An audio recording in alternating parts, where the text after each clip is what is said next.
¡Qué barbaridad! Bueno, enseguida vamos a una breve pausa. Al regresar, Hidroituango argumentos del tribunal para darle razón a EPM por multa de ALA. Y además, disidencias de las FARC propondrán instalar una mesa de negociación en Noruega. Y 5 personas murieron y varias quedaron heridas por un rayo. Ya regresamos.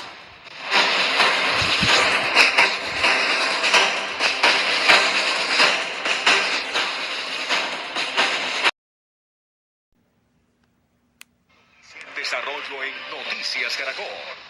Empresas Públicas de Medellín dio a conocer en las últimas horas que el Tribunal Administrativo de Antioquia falló a su favor en medio de una acción de nulidad contra una resolución sancionatoria de la unidad de la Autoridad Nacional de Licencias Ambientales por el sistema auxiliar de desviación de Hidroituango que se detaponó en 2018.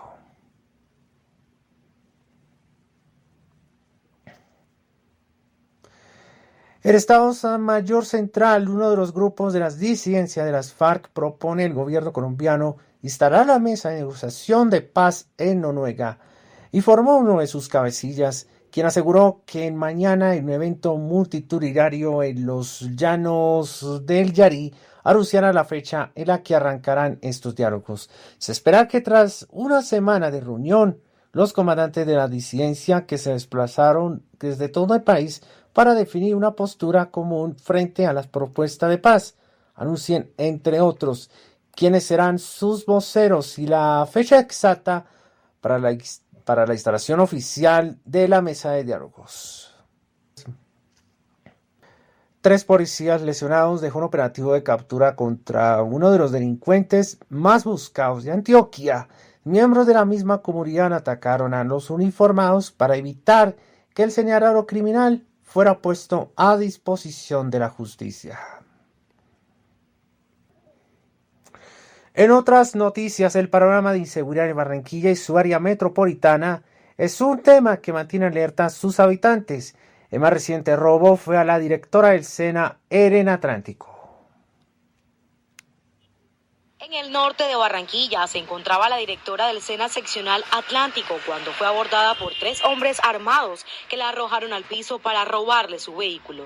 Que me amenazaron y me amedrentaron hasta, por un lado, quitarme pues todas mis pertenencias, mi bolso, mis documentos, mi billetera, pues todo lo que tenía conmigo.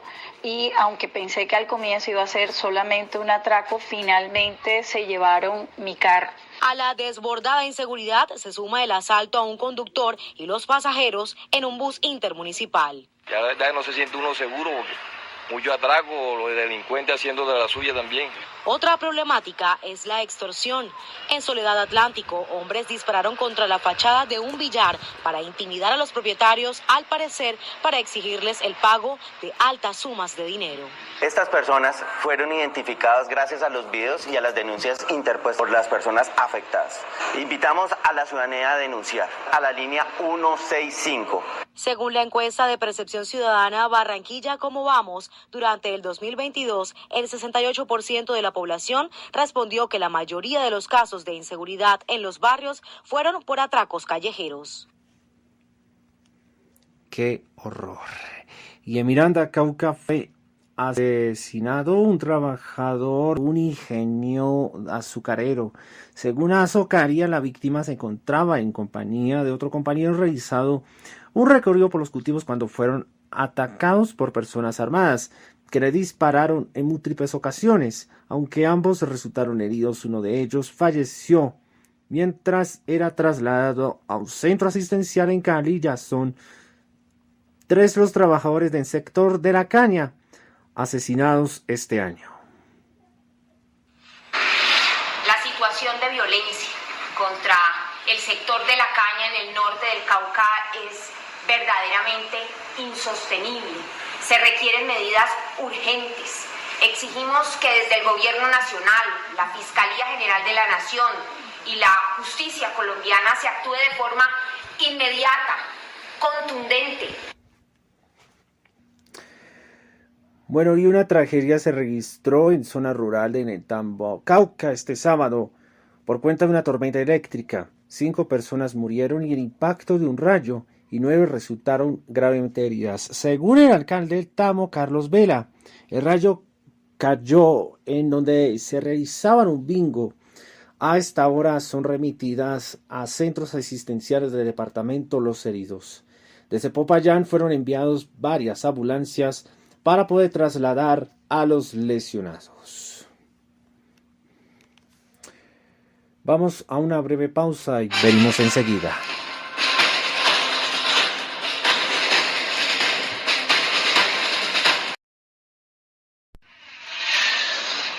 Continuamos con la información internacional. El presidente francés Emmanuel Macron promulgó la madrugada del sábado su impopular reforma de las pensiones, una provocación para los sindicatos y la oposición, después de 3 meses de un conflicto social que está llamando a continuar. El presidente francés Emmanuel Macron promulgó su impopular reforma de pensiones. En medio de un conflicto social de 3 meses, el mandatario promulgó la ley la madrugada del sábado en una decisión que los sindicatos y la oposición consideraron una provocación.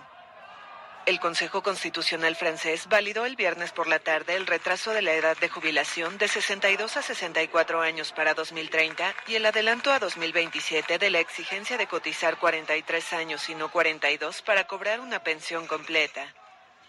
Después se registraron incidentes en varias ciudades como París, donde hubo 138 detenidos. En Rennes se incendió la puerta de una comisaría y en Marsella se invadió la estación de trenes.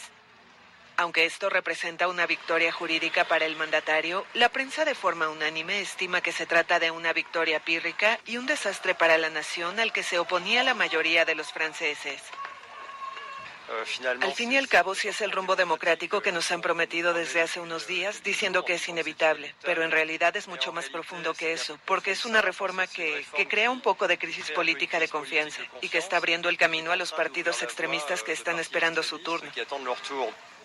La oficina de Macron anunció que el jefe de Estado se dirigirá al país en una alocución el lunes por la noche. No directamente, pero obviamente seré una de las personas que se verán afectadas. Pero de hecho, dado que hoy solo tengo 31 años, está en un futuro lejano y espero que haya reformas adicionales para entonces.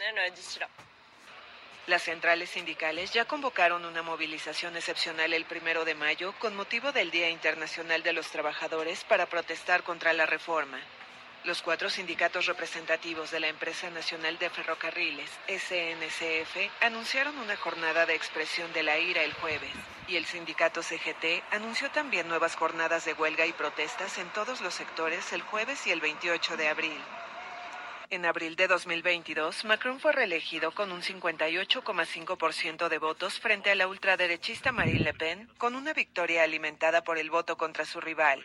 La popularidad del jefe de Estado ha caído ahora a menos del 30% en los sondeos, que también denotan un deterioro en la confianza en las instituciones. Y el presidente brasileño Luis Inácio Lula da Silva llegó el sábado a Abu Dhabi, capital de los Emiratos Árabes Unidos, procedente de China, donde buscó reforzar los lazos diplomáticos y económicos con la potencia asiática cada vez más confrontada con Estados Unidos. Luis Inácio Lula da Silva llegó a Abu Dhabi. El presidente de Brasil llegó el sábado a la capital de Emiratos Árabes Unidos, donde fue recibido por su homólogo, el jefe Mohammed Ben Zayed Al Nahyan. El brasileño llegó procedente de China, donde buscó reforzar lazos diplomáticos y económicos, emprendiendo un delicado ejercicio de equilibrio con Estados Unidos.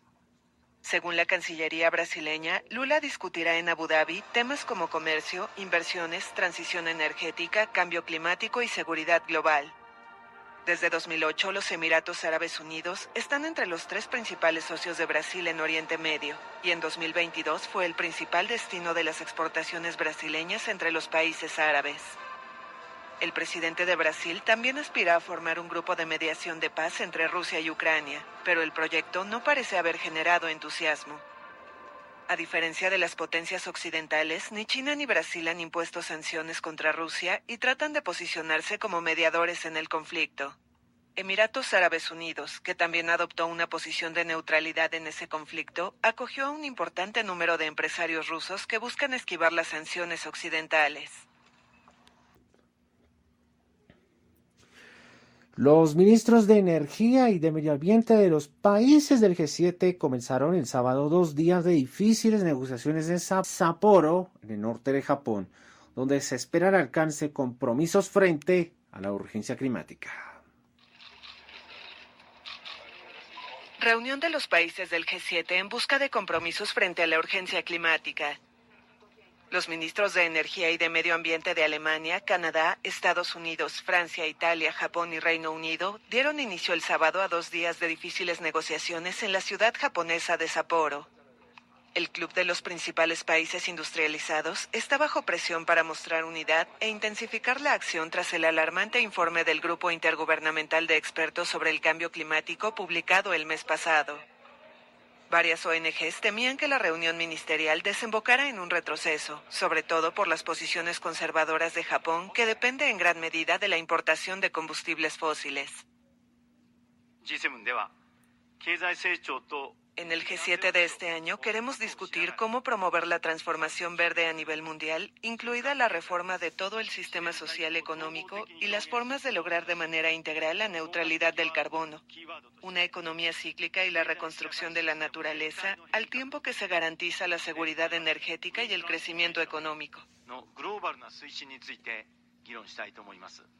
Tokio buscaba aprovechar la ocasión para pedir nuevas inversiones en el sector del gas en nombre de la seguridad energética con los trastornos provocados por la invasión rusa de Ucrania, así como reconocimiento a su controvertida estrategia de utilizar hidrógeno y amoníaco como combustibles para sus centrales de gas y carbón.